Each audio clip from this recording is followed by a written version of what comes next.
Hello, my name is Les Moir. I'm part of the Word and Worship Trust, and we're here with More Than a Song, just continuing the series that we started a few months ago. And it's just great to be in Manchester, and God's favourite place. And I'm here with Jonathan Ogden, who actually hails from Manchester. I do. It's true. And tell us more about your upbringing here and everything else. Yes, I've grown up here all my life. I'm from quite a big family, so I'm the youngest of 7 kids, and I think I've been around music a lot. So my dad was a pastor, worship leader. I had a brother who's in a worship band called Heat as well, and did like jazz piano as well, and another brother who's a DJ. And then I think just living in Manchester as well is it's a very musical city, very creative place. So yeah, I just grew up around a lot of music and a lot of influences, and then I think that's kind of rubbed off on me in some way in what I create now. And that mixture of the worship songs and growing up in church, and then some jazz influence, some electronic music, and a mixture of everything. So it's I think a lot of what I do is because of where I've lived in that sense. So, yeah. Manchester is a great city. It is a great city. It is a great city. Whenever I come here, I just feel the energy, but also I love the church here, the different church leaders, and they're just going for it, aren't they? There's like a boldness on them, and it just they've always encouraged new music to come through. So actually, one of my best friends, a guy called Neil Costello, a guitar player, and he's actually from the same church as you, Mount Chapel, and it's just been amazing to see all that come. But tell me, how did it evolve with your songwriting, and how did that take place? Come about. I mean, I actually never planned to do music or anything to do with songwriting. My big dream was to do animation. I wanted to work at Pixar and make animated films. But I studied in graphic design. I actually dropped music as soon as I could in high school. I was just I'm not going to use that. I don't need that. And then fully went pursuing a design career in animation. Ended up getting a job with the Message Trust, a big missions organisation based in Manchester, and I was their kind of in-house graphic designer kind of person. And I think music, it was still my passion. I still loved to do it, and I was just learning how to kind of produce music online. And so as a teenager, I was doing loads of YouTube tutorials and just mostly making either comedy songs or remixes of pop songs that I found online. So I was just learning the kind of production skills, I guess, and I used a little webcam microphone. It was really terrible, and would point it at my little Fender Squier guitar amp and play just terrible things into that. But I guess I was learning the craft of making music without really realizing. I was just playing around really. And then it wasn't till I was maybe 17, and around 17, 18, that I started to get more involved in the church worship team, and it was very small church vibe, and so I kind of learned whatever people needed me to fill in on. Our drummer left, so I learned drums, and then the bass player left, so I learned bass. I just plugged in and filled the gaps. But even then, I felt like it was just my way of serving in the church and helping out. And it wasn't until about 18 that I felt actually this might be a calling from the Lord to do something in that worship space. And I remember reading that verse about we're all different parts of one body, and I was asking God for about a year, just which part am I supposed to be in? Where I want to live my life to do something for you, but I don't know what area that's in. I was already in the worship team, but I was still asking where am I supposed to serve? And then suddenly it was oh, worship, I think, is the thing, which should have been obvious, but it wasn't to me. And I was terrified of that, because my happy place is behind a computer, as far away from the front as you can get, pretty much. So I like doing the words at the back of church, projecting and stuff, or doing design work, but I did not want to sing in front of anyone. I don't think anyone had heard me sing until I was 18, 19, including family or anything. And then I felt like God called me to start leading worship, and I was no. It's anything else. And it took me about a year of just being at home, just sitting with my piano. I borrowed a little hymn book from church, and I just go through and find any song that was in C, because I knew how to play in C, and would just like sing worship songs at home and try and build the confidence to like do it in front of other people. And then, yeah, I remember leading worship for like the first time at a prayer meeting, and it was like me and like 3 older ladies, and I sang 2 songs and I was shaking the whole way through. But yeah, I just started leading at my home church, and then the writing kind of happened at the same time. So I was like learning how to play worship songs and learning how to just like sing and lead worship, and then I would find as I'm playing songs I would like come up with new choruses and new parts, and then I was trying to record those the only way I knew how, which was like techno remixes from YouTube. So I was using like Ableton and like all this really geeky electronic stuff to like record these very simple worship choruses, and yeah, it's a bit of a mishmash of sounds going on, but I think that's kind of how I stumbled upon my like electronic blend with worship music. So, very good. Yeah. Do you know, when we work in the studio, we often talk about painting. So I can imagine like when you're animating all these different things, it's like you're painting with different sounds and even painting with words. Yeah. Do you know what I mean? So that it's very close, isn't it, to songwriting? Yeah, I see it as like, even when I write music, I see like visuals with it, and it's like, I think about how this would look in a video, or like what the design would be. Yeah, I think there's a visual and a musical element are very linked together. So I hear you're just about to go on tour. Yes, I am. And how's the multimedia? Are you? Oh, it's a lot. So this is the first time I'm touring with like a custom lighting setup, and it's kind of the first solo tour I've done outside of my band, Rivers and Robots. And yeah, the album I just did was called Future Forever, and the front cover is just a really simple like green rainbow, which is taken from Revelation 4 verse 3, that talks about the emerald rainbow around God's throne, and like this representation of mercy. And yeah, I wanted to like use this symbol in some way, and so we've got this like giant 5-meter LED rainbow that we've had built, and I'm like making all these projected visuals at the moment as well. So yeah, it's coming up from, as of recording right now, in a week's time, in like end of August 23. So yeah, a lot of work to do, but it's coming together. Fantastic. We're really looking forward to you being down at Mission Worship 2023. Me too. In my hometown, Eastbourne. Yeah. So looking forward to it. It'd be really good.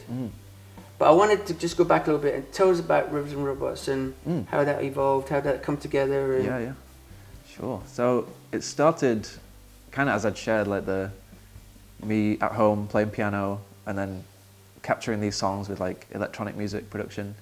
And I think maybe the designer part of my brain was like, I like to brand everything. So I was like, even the first song, I was like, what's this project called? And like, what's the logo going to be? Like, at the time, it was very like, it's probably 2009, 2010. And there was lots of like hipster coffee shops around here that were like something and something. And like, that was like the whole trend.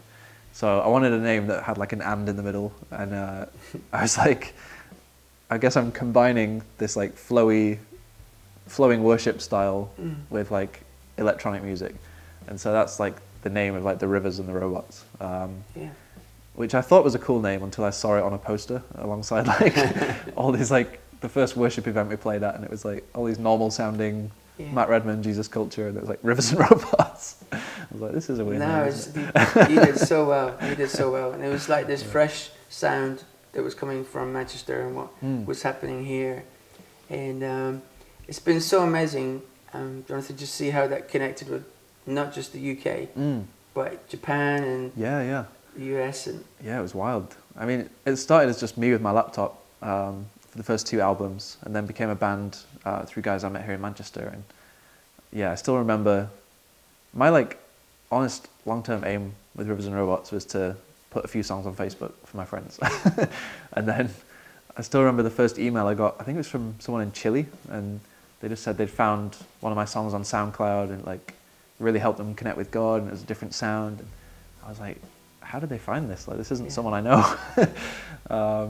And it was never like a big exploding moment. It was just a very gradual build up over time. But yeah, it really started to connect in lots of different countries. And I always felt it was too weird for anyone to listen to, but I think it found the people who are looking for something like Yeah. that. And yeah, we're trying to find something that was a different sound, but still very worshipful and very much like vertical and about Jesus. And so, yeah, it kind of found its people, and then like word of mouth online spread, and yeah, I'm just like honored that we got to do that. And like, tell me more about Japan. And Japan. Yeah, Japan's been like a place I've wanted to go since I was a little kid. I grew up as like a big geek, so I was watching like anime, and it always just felt like this country on the other side of the world that was like this mysterious place that would be very different to the UK. And actually my high school had a exchange program where we'd like write letters to Japanese students, and they would write back. And yeah, it was just one of my bucket list items, like one day I want to go to Japan. And I guess partly through online stuff and some connections there, like the music gradually started to like reach people over there.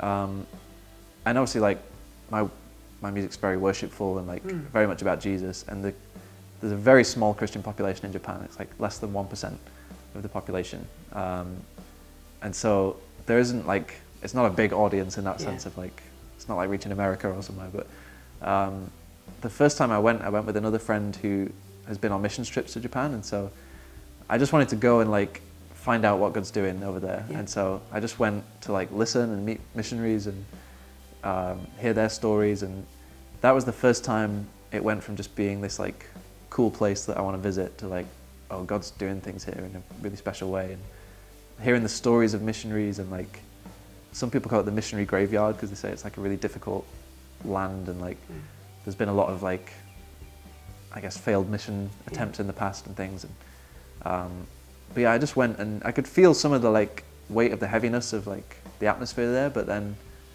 there was just this like beautiful side to it of like, there's an appreciation of beauty, I think, and like really like a love of like art and craft and things that are done really well. And I saw like in the way that they write their music and in the way that they express things, just it's so like real and authentic, and they just take so much care and detail over the craft of what they make. And I think as a creative person, I really connected with how they make things, and yeah, really saw exciting opportunities for that, to see like there are people over there kind of using art and creativity as a way to like share the gospel and do things like that. And so I really just got to meet people through that. And then actually over the lockdown period, I started to do these just piano worship sessions online, just put them on my YouTube channel, and those started to reach more people in Japan. And I started getting emails from people saying they were like at home during the pandemic, and like that was their prayer soundtrack when they were just spending time with Jesus. Beautiful. Fantastic. Yeah, so I got to go back this year in May, and we got a load of like Gen Z, like younger Japanese artists who were like just starting to write their first songs.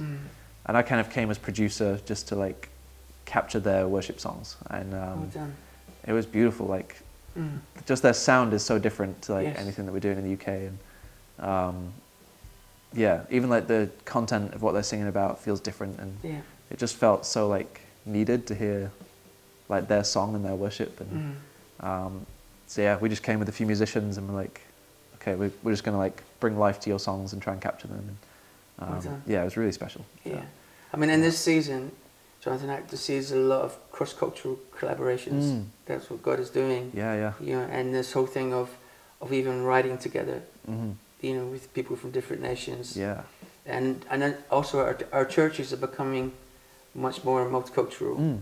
So, you know, there's a sound, isn't there, where we have the different the sound of the nations and our sound. Yeah. So just being able to connect and learn from them definitely as well.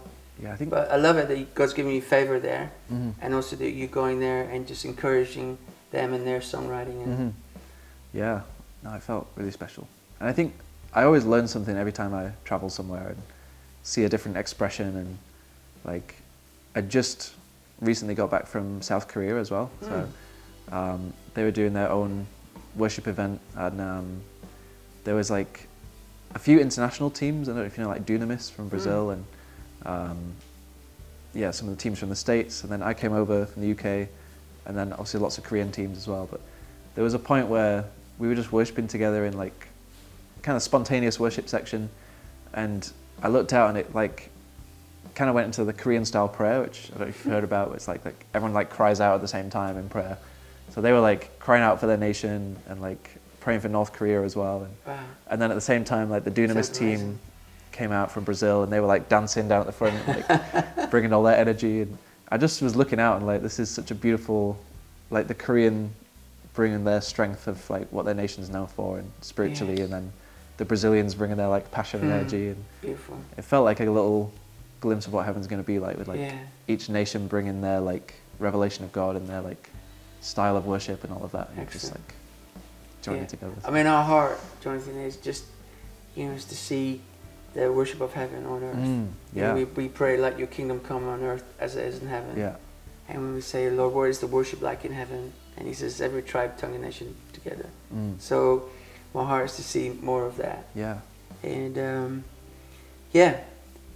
but it's just, you know, the connection, and also, again, as I said, the favor God has given you there is so you can bring it back and talk about it, which is brilliant. Yeah. But I wanted you to also just to mention a couple of the songs that you've written as well. You know, obviously, Shepherd of My Soul, Journey, and Satisfied. It's just some of these great songs. Highest Place. Yeah. Yeah, definitely. How have they come about? How have they? I think Shepherd of My Soul was definitely a very memorable one. I think has ended up being like the most listened to Rivers and Robots song that we did. And I think I really like to just sing from the Psalms mostly. Very good. I just very connect with the Psalms whenever I'm like going through things, or there's just stuff happening in life. I tend to turn to the Psalms and I'm like, someone understands me. And just seeing the honesty of like how David expresses things in his life, but also like turning back to praise at the end of it. And they're like real, but very worshipful and vertical at the same time. And so, most of my songs I find are just like Psalms with slightly different lyrics and like putting them into melodies. But I think, I love that. I find that fun because it's like they're written to be songs, but we don't really know what the original melody is for a lot of them. And that's part of my, I guess, rhythm of like even worshiping. So like I'm part of a Manchester House of Prayer as well. And we like, that's part of our flow of worship is we do worship in the Word, where we just sing through Psalms and sing through Bible passages, and then comes out as like different choruses. So this one's like Psalm 23, the Shepherd of My Soul, which is like obviously one of the most familiar. And but I wanted to just really dig into that idea of like the Lord leading us and like him being the shepherd. And it's just within that there was so much to dig into of like, it's kind of a surrendering of like, to have the Lord be our shepherd is to like give him control over where life's going and say like we're going to follow him and not just our own ideas and our own ways. And I was singing through that psalm and I was pulling pieces from all over the place as a song. I had like the first half of the song was actually going to be a Christmas song and I was trying to rework like an old Christmas carol and put it in a new melody. And then in the end I like ditched all of that idea but kept the melody and then wrote new lyrics to it. And then the way we used to work with the band a lot was like I would start it as kind of a demo. So I'd like just have it on my guitar, or I would add a few bits on my laptop, like little layers, and then share it with the band, and then we get together in a room and like work on it and like try and fill out more stuff. And so that one, we felt like we were getting a bit carried away because we just kept like, we were in the room and we were like, let's add this part, and like, I don't even know how many sections are in the song. I feel like it's got about 9 different parts and changes key and tempo and all sorts. And we just felt like we were having fun making it, but we were like, even if this one's just for us and we just enjoy it, that's fine. And we thought there were other songs on the album that were like, that's the really simple one, so that's this one will connect with people, but this is just for us to like have fun. And then it ended up being that one that connects most with people. And I think that was important for us because it felt like, to begin with, we were a little bit overthinking how are these songs going to land with people and how will they respond. And we realized like the one that we just genuinely enjoyed the most and like had fun making was the one that people felt a connection to. And so we kind of always wrote that way after that. We're like, let's just write what is naturally coming from us and like Very good. what's bringing That's us the way. joy to make, and then that should connect. So, Yeah. but yeah, I remember just piecing so many different parts together for that one, and then Yeah. it was just like the whole flow through it of like the Lord being our shepherd and the Psalm 23 thing. Beautiful. Yeah, it's definitely Yeah. meant a lot to me, and I seem to connect with others as well. Yeah. So. Jonathan, thanks so much. Just so great to get to know you and hear your journey. And just want to know if you enjoyed today, please like, subscribe, and share this with anyone you think would love it. So, hope to see you again soon. God bless.